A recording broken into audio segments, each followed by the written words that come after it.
Saksi. Samantala, nagpulong na ang mga transition team dina President-elect Noynoy Aquino at outgoing President Gloria Macapagal Arroyo.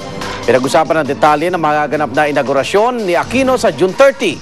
Saksi si Rauna Crisostomo.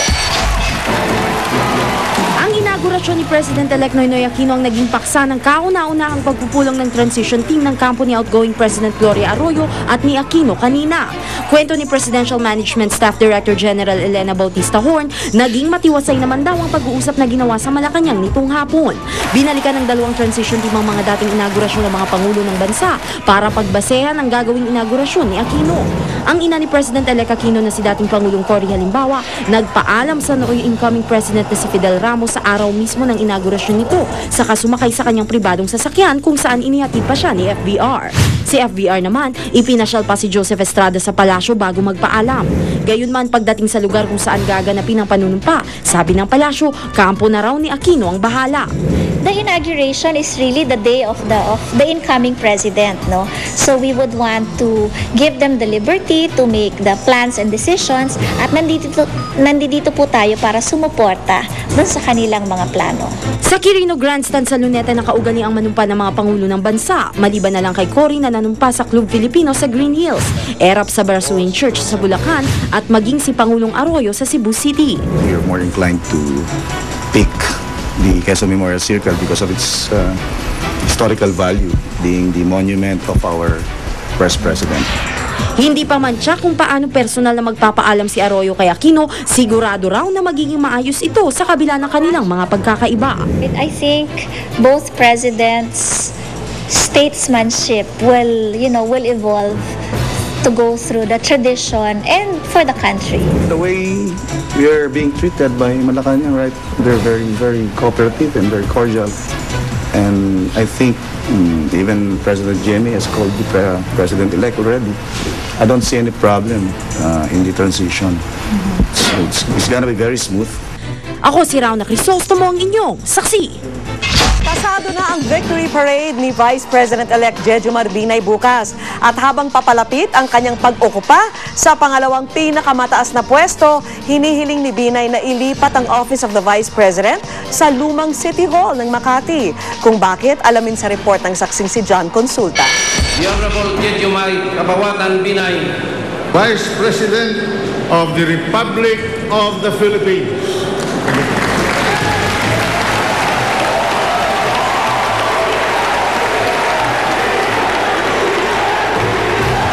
Kasunod ng pagkakaproklama kay Jejomar Binay bilang Vice President-elect ng bansa, tuloy na nga ang victory parade bukas, kasabay ng pagdiriwang ng anibersaryo ng lungsod ng Makati.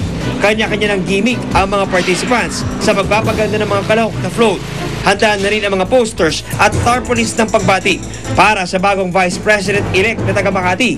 Sa ibinigay na traffic advisory, mula alas 8 ngayong gabi hanggang sa matapos ang selebrasyon bukas, nakasara ang Ayala Avenue mula Makati Avenue hanggang Herrera, bahagi ng Paseo de Rojas, pati na ang Rufino Street.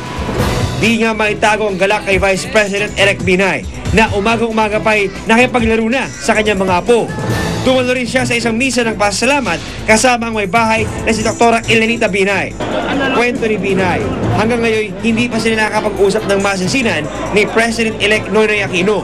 Pero muli niyang sinabing okay lang sa kanya kahit hindi niya makuha ang inaasal na posisyon sa gabinete bilang kalihim ng Interior and Local Government. Kung ang pananaw sa Vice President nag-iintay, tumitingala sa langit, spare time, hindi yun ang magiging trabaho ng Vice President yan. Gayunman, umaasa raw siyang mapagbibigyan ng kanyang hiling na mailipat ang tanggapan ng Office of the Vice President sa lumang City Hall ng Makati. Iwas gastos na raw ito kasi umuupas sa ngayon ang OVP sa PICC sa halagang 800,000 piso kada buwan. Ngayong gabi, nakipaghabunan na naman si Binay kasama mga dati niyang kaklase sa isang restaurant sa Quezon City Circle. Marami rin ang nagpa-picture sa bagong Vice President-elect. Pero hirit ng kapo ni Senator Mar Rojas, huwag pag-aanong magsaya si Binay. Halos 100% na raw silang tiyak na magkakain ng electoral protest. Sentro raw ng ihahain nilang protesta ang kaduda-duda umanong null votes. lalo-lalo na mula sa Western, Central at Eastern Visayas, pati na ang Caraga Region. We would really want to know the complete and accurate count. We do not want any disenfranchisement and this very unusually high number of null votes in an automated election system. Pasimulan na muna natin ang karapatan nilang magprotesta. Alam ko lahat ng ebidensya ko eh. Alam ko kung saan pupunta yung kaso ko. Ako si John Consulta, ang inyong saksi. Sa ibang balita, 20 ang sugatan sa pagsabog sa pagawaan ng paputok sa Cabuyao, Laguna. Saksi si Susan Enriquez. Mga bato at sunog na kahoy na lang ang natira sa sumabog na pagawaan ng paputok sa Barangay Bigaa, Cabuyao, Laguna magtatanghali kanina. Kwento ng mga nakasaksi, sa tindiraw ng pagsabog ay nagliparan pa ang mga bato. Isa sa mga tinamaan si Romilyn Sincero na nasugatan sa kaliwang braso. Nasa ilalim daw sila ng puno kasama ang anak niya nang mangyari ang pagsabog. Yung mga bato nagliliparan na. Kaya po natamaan dito. Nung dito po, nagpapahangin po ng anak ko. Ang mga nakatira malapit sa pagawaan ng paputok, nabasagan ng mga salamin at bintana. May mga nabutasan pa ng bubong.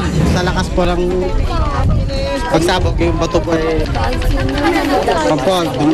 Ibig sabihin po ay nakarting doon. Kaya yung bubong ko po ay nabukas. Ayon sa pulisya, hanggang 20 ang sugatan sa pagsabog. At base sa lumalabas sa investigasyon, grass fire ang pinagmulan nito.